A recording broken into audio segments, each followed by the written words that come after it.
este pasaje nos exhorta a que a pesar de lo que somos todavía, es decir, pecadores, amados, escogidos, santos de Dios, pero aún pecadores. En este tramo de la carrera aún somos pecadores. Pero esto no será así por siempre. Esperamos la gloria. Esperamos ese momento donde el Señor nos lleve a su casa, a nuestra casa, y nunca más seremos lo que somos. Porque dice Primera de Juan 3, que seremos como Él es.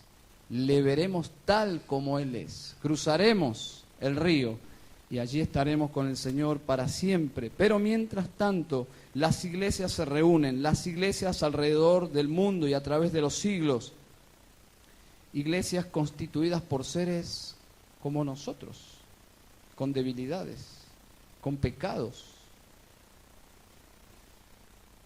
Los creyentes se congregaron y convivieron, pero ¿cómo quiere Dios que convivamos? ¿Cómo quiere Dios que esta comunidad llamada iglesias locales convivan, siendo que somos todavía pecadores? Bueno, este pasaje nos exhorta, nos da patrones de conducta, nos da una lista de conceptos de ética cristiana. ¿Cómo quiere Dios que convivamos los santos, pero los santos que aún pecamos? Bueno, hemos visto 4 cosas, pero solamente desarrollamos una la última vez aquí en Colosenses. En primer lugar, versículos 12 y 13, Pablo propone que se ejercite la paciencia y el perdón para manejar nuestras diferencias. La paciencia y el perdón. Y si uno lee los versículos 12 y 13, hay tanto énfasis allí, tanto énfasis en mansedumbre, humildad, benignidad, misericordia, paciencia, soportándoos, perdonando, todas esas actividades que se requieren para convivir los pecadores. Pero el modelo más sublime y que nos inspira es el trato de Cristo hacia nosotros, final del versículo 13, de la manera que Cristo os perdonó. Es el modelo más sublime de amor, el de Cristo hacia nosotros. Y a propósito, esta porción está dirigida a personas, personas que ya eran salvas, que ya habían experimentado el perdón, personas que ya se habían bautizado, personas que ya estaban congregadas, sirviendo en una iglesia local, en Colosas, en este caso, personas, podemos decir, cristianos genuinos. Y aún así Pablo les habla de lo que se necesita para estar juntos. ¿Por qué? Porque aún ellos pecaban como nosotros. Aún ellos eran débiles como nosotros. A veces pensamos que los personajes de la Biblia vivían en un nivel más allá del nuestro, como en una dimensión de santidad, una aureola de santidad poderosa que los preservaba. No, eran hombres y mujeres como nosotros. Y las mismas debilidades de ellos son las nuestras. Esos hermanos congregados allí, esos hermanos a quien Pablo les escribe desde la prisión, tenían las mismas luchas que nosotros. El segundo patrón lo encontramos en el versículo 14. Pablo propone el amor como la virtud por excelencia.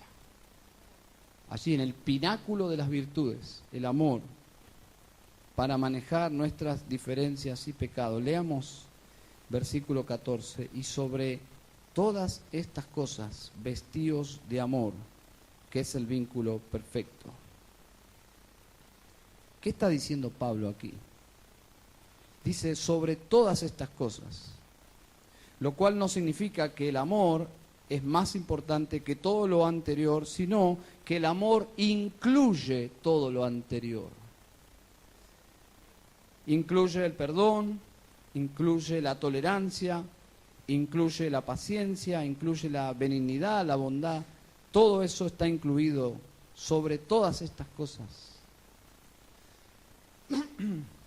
Un comentarista decía que hay una expresión que usa el escritor aquí, Pablo, que era corriente en ese tiempo, una expresión popular que es el vínculo perfecto. Pero en aquellos días el dicho se aplicaba a la amistad. A la amistad. Cuando uno elegía a un amigo o una amiga, ese vínculo de amistad era el vínculo perfecto. Pero Pablo usa esa frase, pero lo eleva. Ya no hablando de la amistad, sino del amor cristiano. Pablo lo usa para elevar ese dicho a una dimensión superior, porque el amor ahora, no la amistad, no simplemente las personas que nosotros elegimos para entablar una amistad, sino todos nuestros hermanos, el amor que nos vincula con la familia de Dios, ese es el amor, ese es el vínculo perfecto, dice Pablo. En este nuevo uso que hace Pablo, o que hace la palabra de Dios en realidad, hace que se amplíe el arco de amor no solo a nuestros amigos, sino a todos los creyentes, no a aquellos que elegimos, sino a los que Dios elige y los pone en mi camino y en mi entorno y en la familia cristiana. ¿Saben? Hay una versión que parafrasea el versículo 14 y dice así: y sobre todo, ámense unos a otros, porque el amor es el mejor lazo de unidad. Esa es una forma de entender el texto. El amor es el mejor lazo de unidad. ¿Qué significa esto? Que lo que mantiene a la familia de Dios juntos, que somos aún pecadores, es el amor. El amor es el único lazo que nos va a mantener unidos. El amor que Dios nos dio. Dice Juan 13:34, un mandamiento nuevo os doy. Está el Señor con los discípulos, que os améis unos a otros. Si conocemos la Biblia, si la conocemos, eso nos suena a un mandamiento nuevo. Estaba en la ley de Moisés. Entonces, ¿por qué dice Jesús, un nuevo mandamiento os doy? Por lo que dice después, dice que os améis unos a otros como yo os he amado. Ahí cambia la cosa. Porque Jesús manifestó un amor tan perfecto, tan sublime, que elevó lo que pedía la ley. Este amor encarnado en la persona de Cristo, manifestado, practicado, este amor dinámico que ellos vieron, era el nuevo mandamiento, muy superior a la clase de amor que ellos habían entendido que la ley de Moisés exigía. Si queremos saber cómo Cristo amó a los discípulos, para tener un modelo más claro, ¿qué tenemos que leer? Los evangelios. Y es una buena disciplina, leer los evangelios una y otra vez, buscando algo en particular.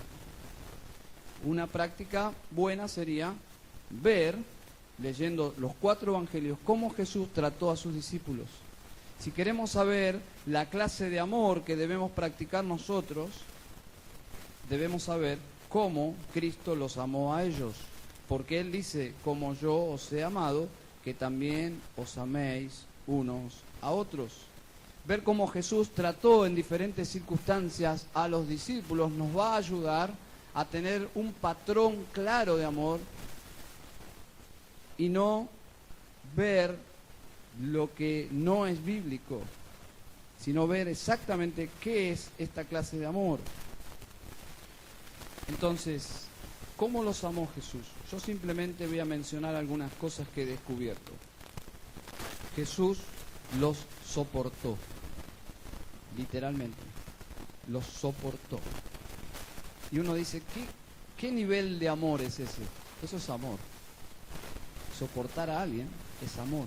Lo dice el versículo anterior, capítulo 3, versículo 13. Soportándoos unos a otros. Es un nivel muy básico, pero es un nivel de amor. Jesús los soportó. Recuerden que Jesús era perfectamente santo y estaba rodeado y asociado en un discipulado con hombres totalmente rústicos. Literalmente, en ese caminar con ellos por 3 años, hizo que Jesús tenga que soportarles. Pero eso es amor. Cuando alguien no te cae muy bien, o no necesariamente no te cae bien, sino que hay aspectos de su vida que te caen mal, y haces un esfuerzo en el Señor por soportar esas debilidades, eso es amor. ¿Qué es lo contrario de no amar? Alejarte porque no soporto a esta persona. Eso es lo natural, es lo que se da en el mundo, ¿sí o no? Vamos a ir a tal lado. ¿Quién está? Fulano. Oh, ¿quién? Fulano. No, tengo un compromiso a esa hora. Jesús los soportó. Jesús les sirvió. Eso es amor. Es un nivel de amor muy profundo, servir a las personas. Jesús les sirvió. Jesús les escuchó.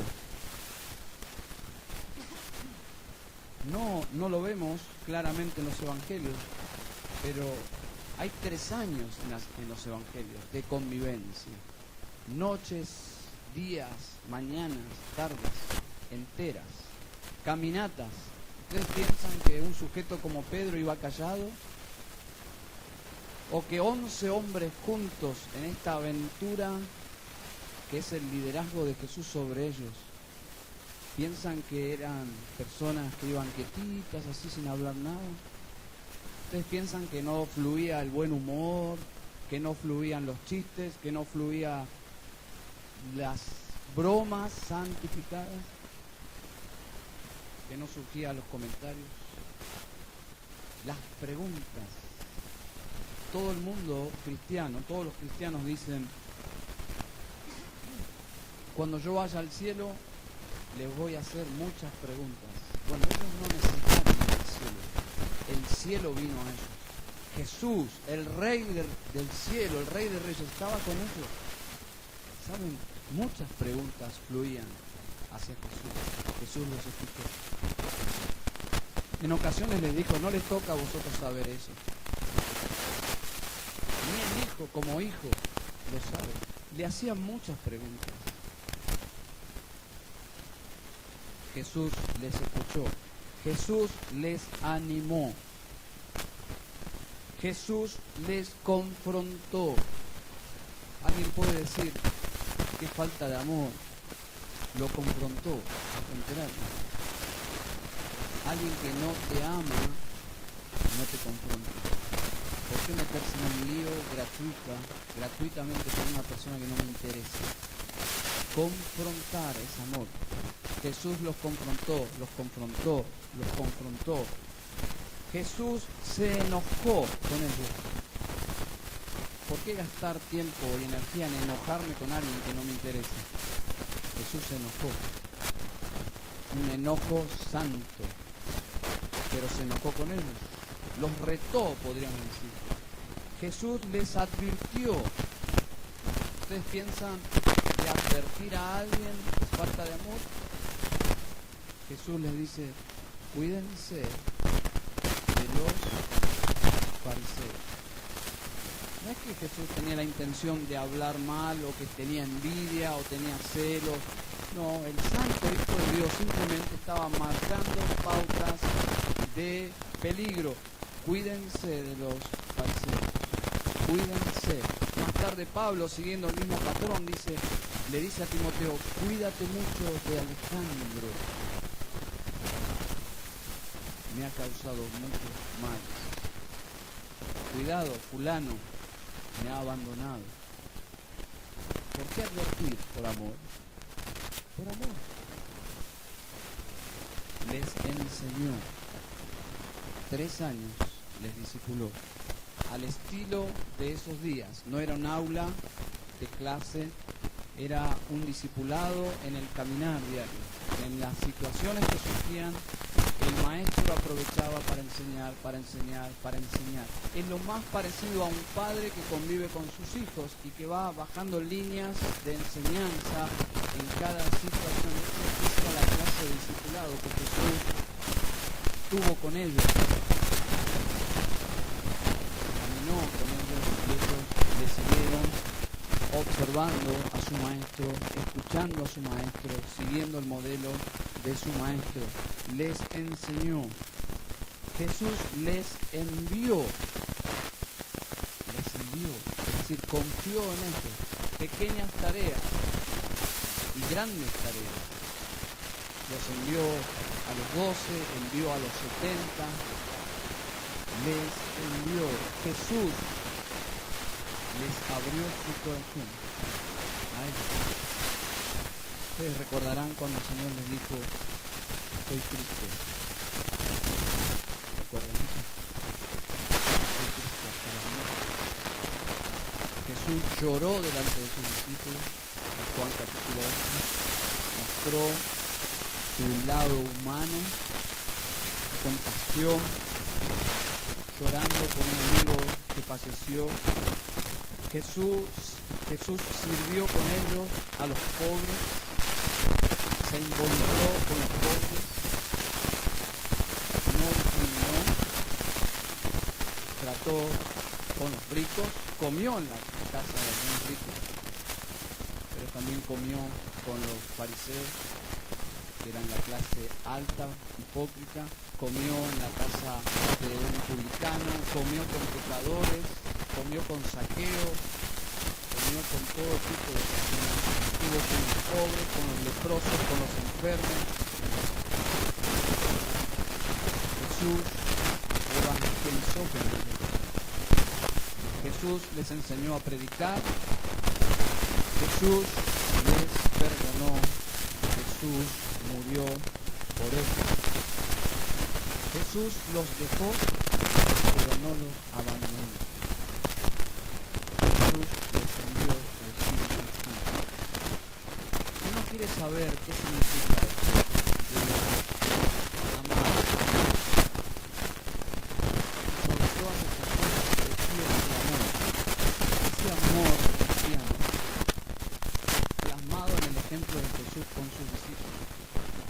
Leyendo los evangelios, uno puede saber qué es amor y qué no es amor.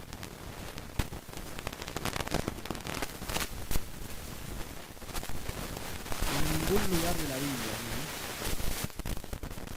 define qué es el amor. ¿Saben? No hay ningún lugar en la Biblia que diga el amor es esto. No. Sino que el amor se autodefine por cómo actúa.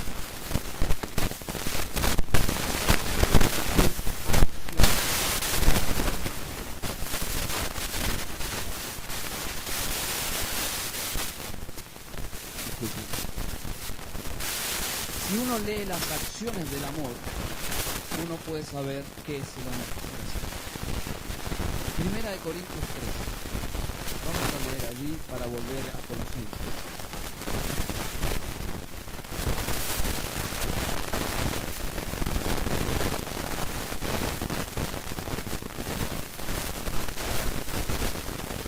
Primera de Corintios 13 es el texto que habla del amor más elocuente, más desarrollado. Versículo 4 al 7 dice: el amor es sufrido, es benigno, el amor no tiene envidia, el amor no está confuso, no se envanece, no hace nada indebido, no busca el suyo, no guarda rencor, no se goza de la injusticia, mas se goza de la verdad. Todo lo sufre, todo lo cree, todo lo espera, todo lo espera. Si uno quiere saber, el amor en acción hacia Jesús, el trato de Jesús hacia los discípulos, en los labios o en la mano en la pluma de Pablo aquí en Primera de Corintios, nos dice lo que hace el amor, lo que no hace el amor, la dinámica del amor.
Quizás es el mejor comentario de Primera Corintios.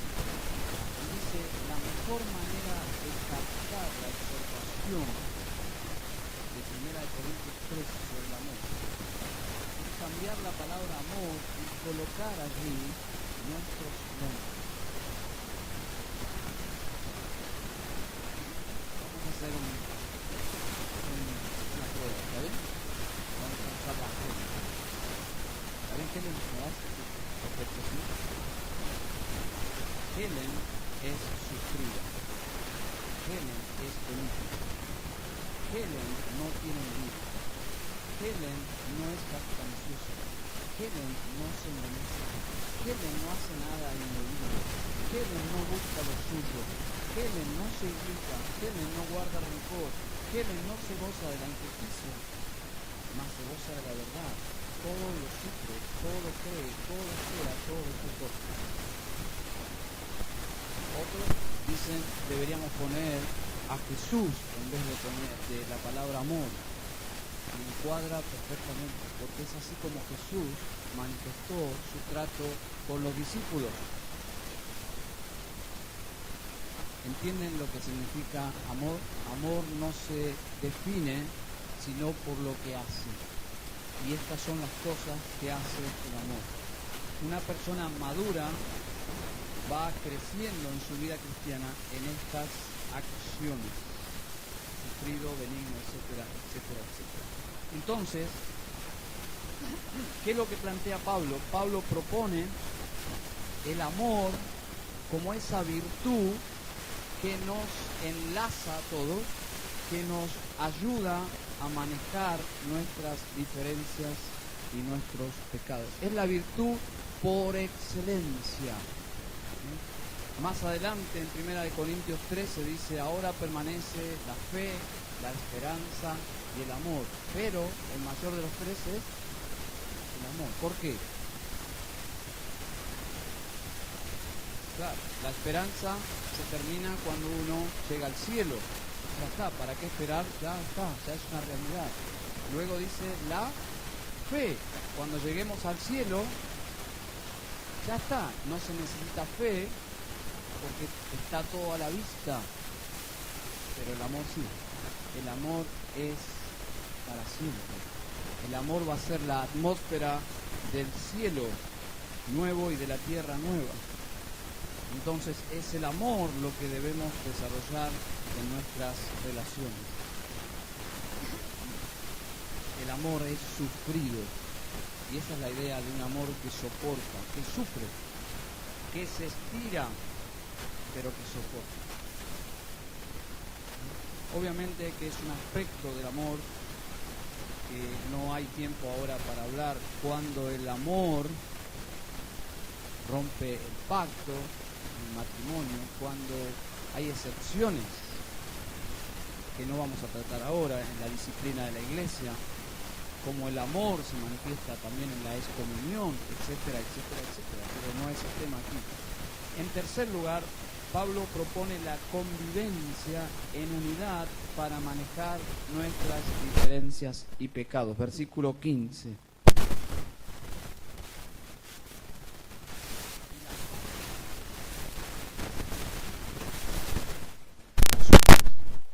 A la que asimismo fuiste llamados en un solo cuerpo. Y la paz de Dios gobierne en vuestros corazones. La atmósfera del cielo será el amor, pero la atmósfera de la iglesia será el amor. Depende de sus miembros, ¿no? La atmósfera de la iglesia no debería ser nunca un campo de batalla. Tenemos suficientes guerras fuera, en el mundo. Ese es un campo de batalla. Tenemos suficiente guerra contra nuestros pecados. Pero ¿qué en las relaciones dentro de la iglesia? Lo que debe ser la iglesia es un hogar en paz. La paz de Dios, no cualquier paz. No cualquier paz. No es una paz que sacrifica la verdad.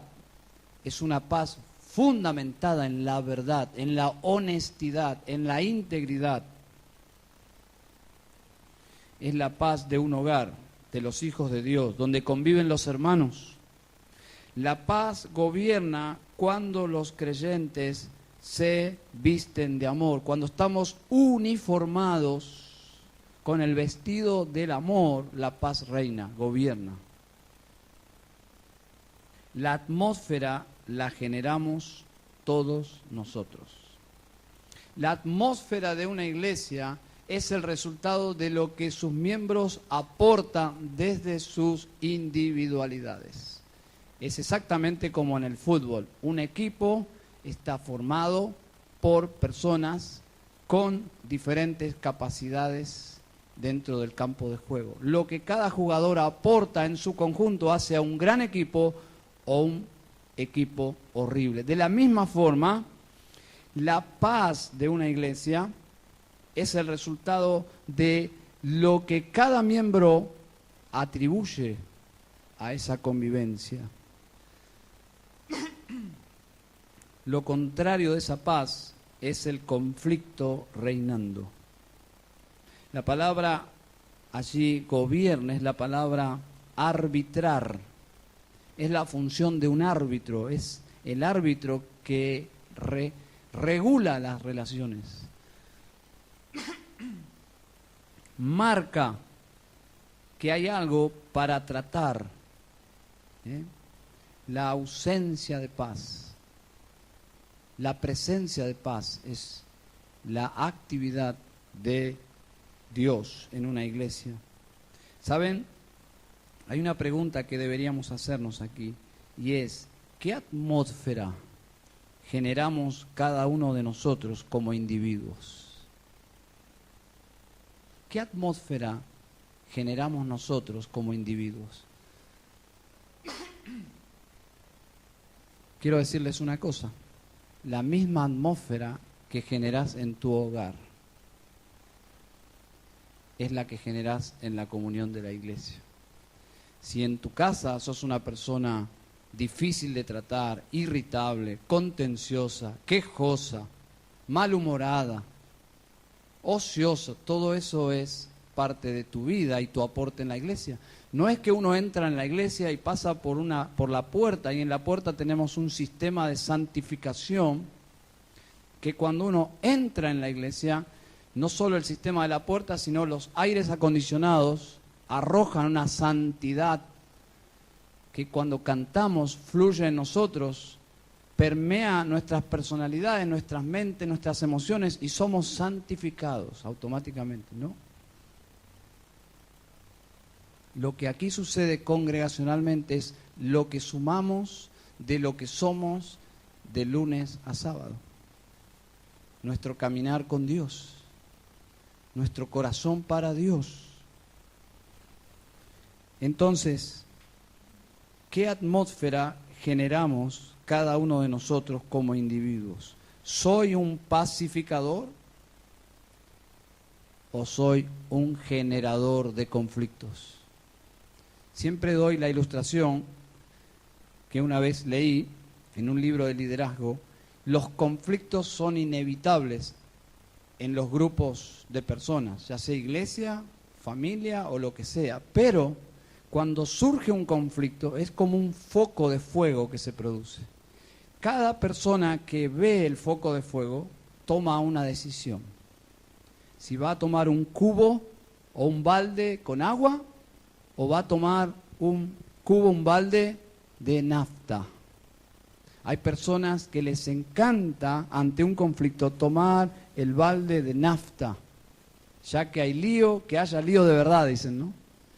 Pero ese espíritu no es el Espíritu Santo. Es un espíritu demoníaco. Es el espíritu de la carne. El Espíritu de Dios es pacificador. Jesús dijo, bienaventurados los pacificadores. Que cuando se manifiesta un problema, es una persona que va a ir con la palabra de Dios y con el poder de Dios y la actitud de Dios.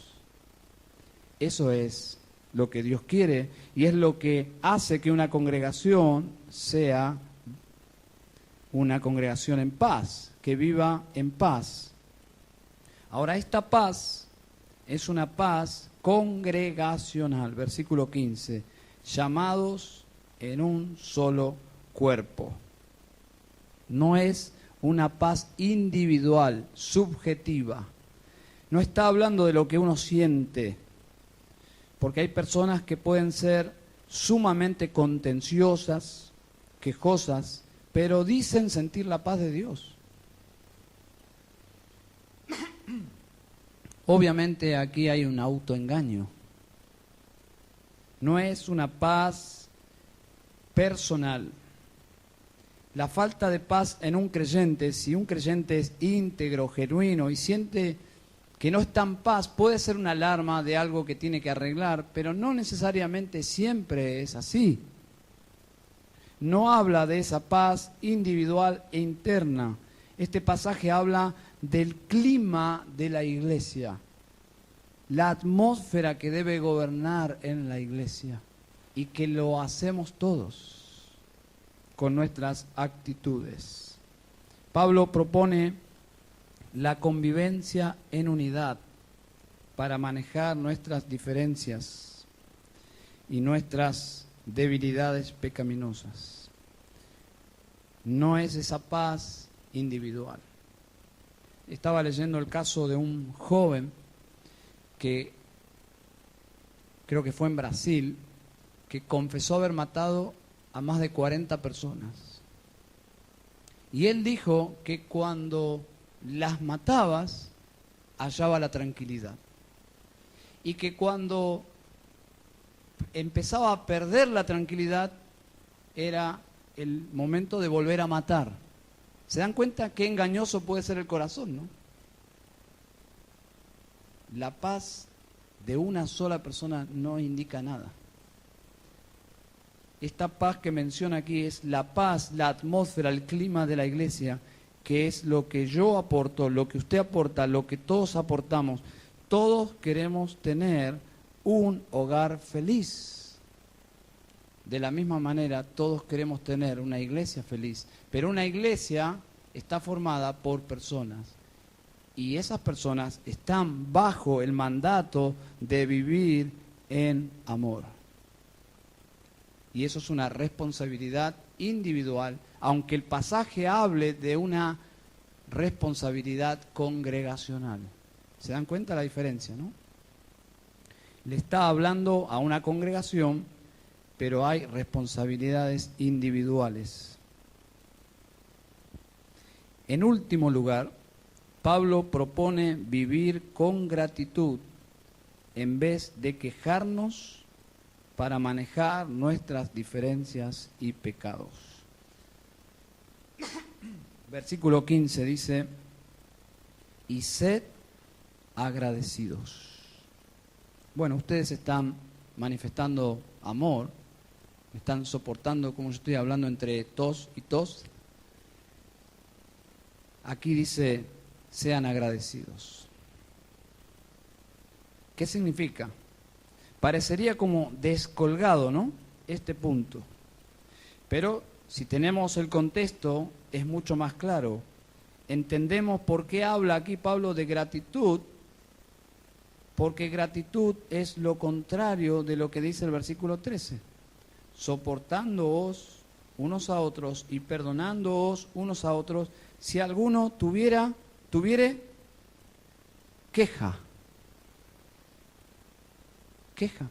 Todos tenemos quejas contra otras personas.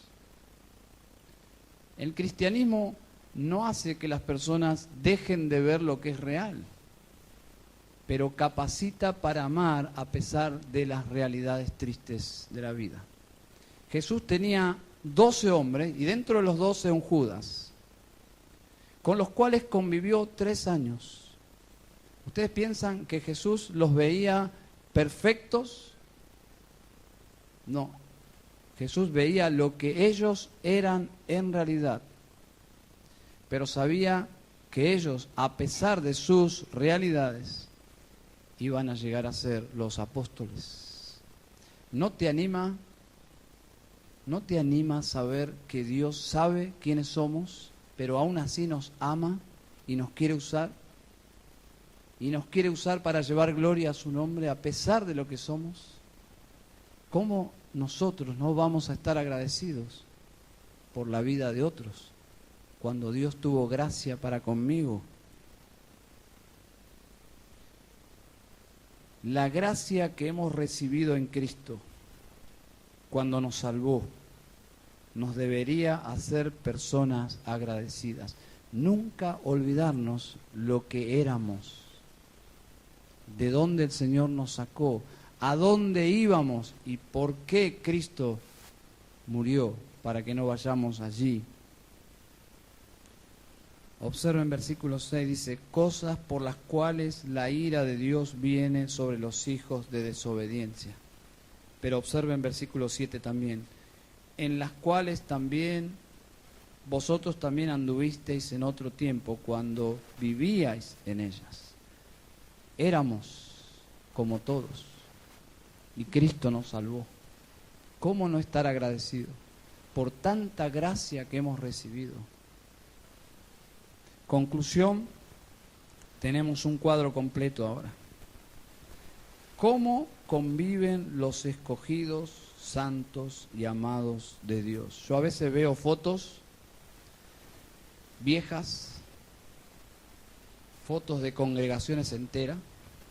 Específicamente estoy pensando en una foto de la congregación de la cual vengo y miro rostros y rostros y rostros. Muchos de esos rostros están ya con el Señor. Muchos de esos rostros son personas que estuvieron de paso por la iglesia, que siempre va a suceder. Y otros rostros todavía están allí, sirviendo a Dios, en el mismo lugar. Pero si yo comienzo a pensar detenidamente en la vida de cada una de esas personas, tienen un montón de debilidades, pero están allí, firmes, firmes, año tras año, sirviendo al Señor. Yo creo que esos son los grandes héroes de la iglesia. Años tras años. Y las cosas que uno ve en las iglesias, años tras años tras años. El punto es, ¿dónde están mis ojos? Mis ojos están en el Rey de Reyes, el perfecto Dios que se hizo hombre, para que esta realidad que yo veo un día sea tornada en gloria por los siglos de los siglos de los siglos. La Biblia es extremadamente realista con lo que somos. La Biblia plantea, estos son, aún los cristianos, pero vamos a la gloria. Y eso hace que nos soportemos y nos amemos. Y nunca los cristianos genuinos renuncian a sus relaciones familiares. Jamás. No existe. No existe tal cosa. Porque esta es una relación que dura por la eternidad. El matrimonio es hasta que la muerte los separe, pero el amor fraternal es por los siglos de los siglos de los siglos. ¿Cómo conviven los escogidos, santos y amados de Dios? Son hermanos. Son hermanos. Son hermanos que caminan juntos en la tierra.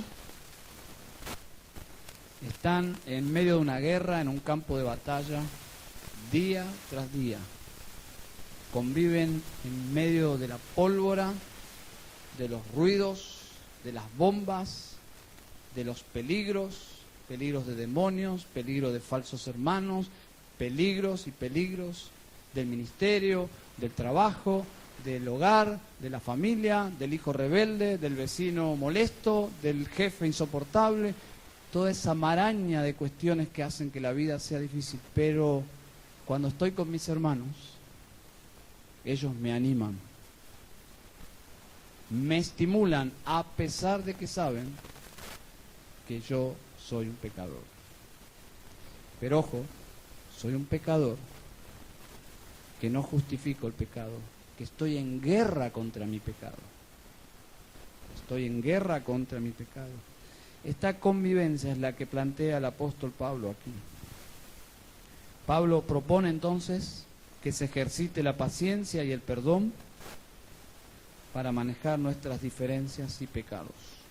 Pablo propone el amor como la virtud más excelente para mantenernos en unidad. Pablo propone la paz, la atmósfera de paz de Dios para mantenernos juntos. Y finalmente Pablo propone que seamos creyentes agradecidos y no quejosos. Y no quejosos. Las personas quejosas no duran mucho tiempo en esta familia gloriosa. Los hermanos se mantienen con los fusiles en la mano, con el mate también, la comunión. Al pasar los años, todavía estamos juntos, esperando la venida del Señor. Nadie dice que mires para otro lado para no ver la realidad. Eso sería esquizofrénico.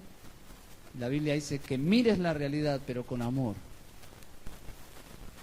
soportando, orando, animando, confrontando, sirviendo y esperando la venida del Señor. Vamos a orar.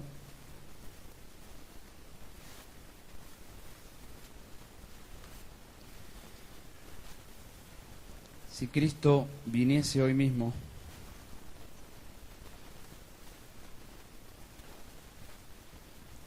¿cómo me encontraría? ¿Cómo me encontraría si el Señor viniese hoy mismo? Qué tensión, ¿no? Entre ven, Señor Jesús,